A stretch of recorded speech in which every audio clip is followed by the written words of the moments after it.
Welcome to the Agility in Real Life podcast, Take 5 in Real Life. Now your hosts, Mike Studeman and Jeff Lee. Hello and welcome back to the agilityIRL podcast, take5IRL. I am Jeff Lee, a partner at agilityIRL and one of your hosts. And I'm Mike Studeman, the other partner at agilityIRL and the other host of our take5IRL podcast.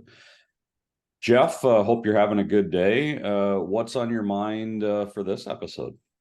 Well, kind of going with the Take 5, right? The quick little shot episodes that we do. In Agile teams often do something similar called a spike. This idea of, hey, we need to figure something out. Let's do a spike for it, which, was basically a story, a product backlog item that we do some work, but it doesn't result in our ultimate product being added to, our increment being added to, but it helps us along the process. We learn something along the way. So been working with a client a little bit that's really turned into more of a design phase sprint before the implementation sprints. And I'm wondering, Mike, if you had ideas on how to deal with something like that. Is that the right use for a spike?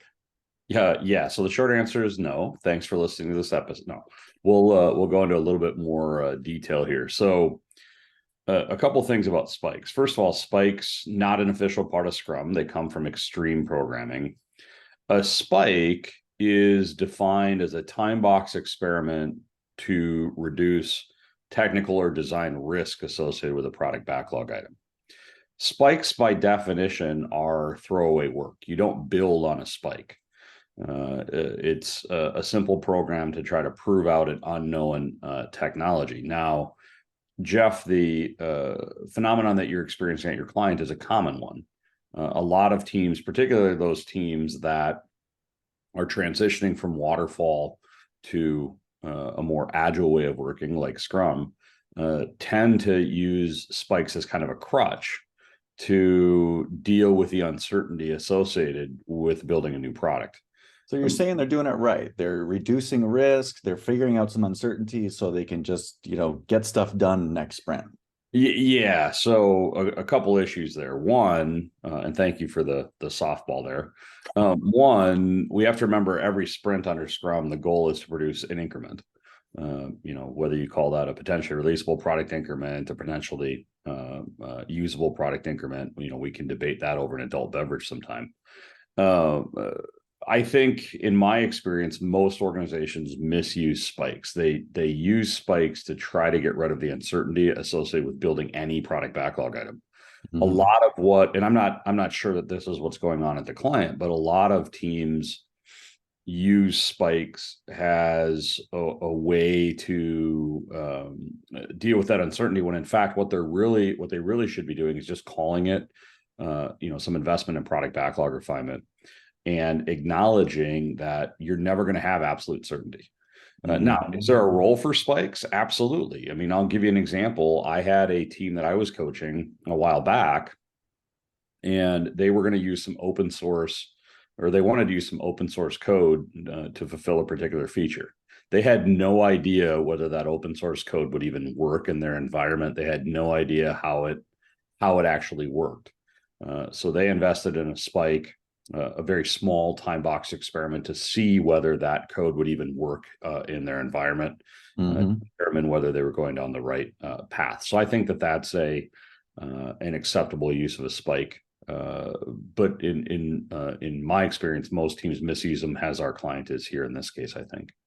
Yeah, I think like you mentioned earlier, the uncertainty with product backlog items.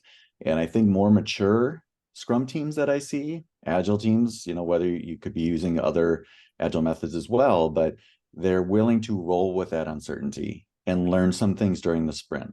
Having the basic understanding of, we think we can get this done in a sprint. Sometimes you won't, right? Sometimes that risk is going to bite you, but just go after it, get things done. The best way to start is to start. Yeah, I couldn't agree more. I mean, the only way to get rid of that uncertainty is to try to do it. And as you said, sometimes you're not going to be successful, but then you learn and you hopefully apply that those lessons to your next iteration, your next sprint. All right. So Well, I think, one other example, I've seen teams dramatically overuse spikes. I had a team once, first day coaching them, I said, can I see your product backlog? And they probably had 1,000 items in their product backlog and 950 of them were spikes. And I'm like, are you landing on the moon? It wasn't that, but what they had done, very similar to your example, is they had a spike for gathering the requirements. They had a spike for doing the design. They had a spike for doing the development. Well, I got to give my hold on. Yeah. I got to give my client some credit here. They're not like that example. I think you just found the extreme. Well, I was going to say something related to extreme programming, but it's definitely not that. It's the extreme, not extreme programming. Oh. Yeah, and the reason the example popped in my head there is because that team was had a fear, and I use that term intentionally, a fear of the uncertainty associated inherently with product development, and they were trying to get rid of that fear by spiking everything. Mm-hmm. Well, with that, Mike, I think it's time we spike the ball on this episode. Call this one a wrap, and I took my inner Studeman right there with the pun to wrap this up. So thanks for joining us for this episode. Thanks, everyone. The product vision for Take 5 in real life is to provide members of the Agile community with an idea that they can incorporate into their daily lives to make them more effective. We thank you for listening, and we'll see you next time.